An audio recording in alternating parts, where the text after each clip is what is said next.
কলমি শাক ভাজতে আমি এখানে শুকনো লঙ্কা আর পেঁয়াজ সর্ষের তেলের মধ্যে দিয়েছি, দিয়ে পেঁয়াজটা একটু লাল লাল করে ভেজে নেব। দিয়ে দেব কলমি শাক আর আলু।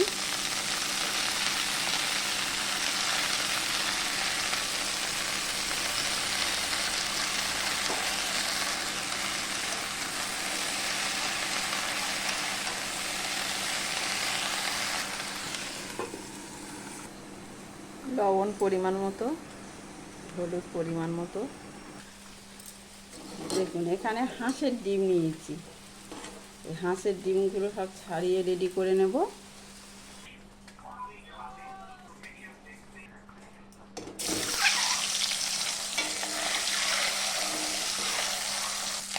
খুন্তি দিয়ে একটু করে ফাটিয়ে দেব। দেখুন এইরকম করে ফাটিয়ে দিলে তো এর মধ্যে মশলাগুলো ভালোভাবেই যাবে এবং খেতে আরও টেস্ট হবে।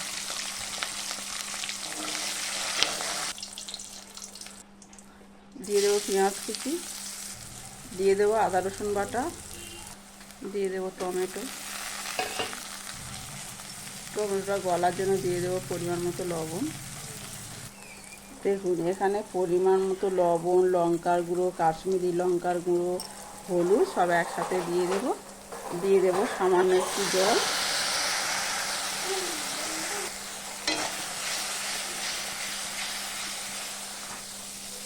দেখুন মশলা থেকে কীরকম তেল ছেড়ে দিয়েছে। এবার আমি দিয়ে দেবো আলু, দিয়ে দেবো ধনের গুঁড়ো,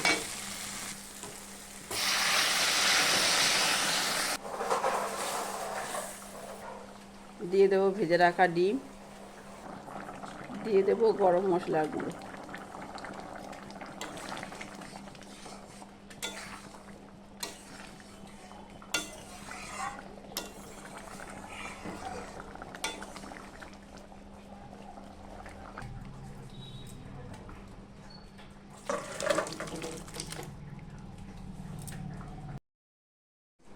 দীপালি রান্নাঘরে আজকে দুপুরের মেনুতে কি কি রান্না হয়েছে দেখুন। এখানে কলমি শাক ভাজা আছে, ডাল আছে, এখানে নিরামিষ ঢেঁড়স আলুর তরকারি আছে, আর হাঁসের ডিমের ঝোল আছে। আজকে দীপালি রান্নাঘরে লাঞ্চ থালি। এই লাঞ্চ থালিটা আপনাদের কেমন লাগলো অবশ্যই আপনারা কমেন্ট করে বলবেন। আর আমিও লাঞ্চ করছি, আপনারাও লাঞ্চ করে নিন।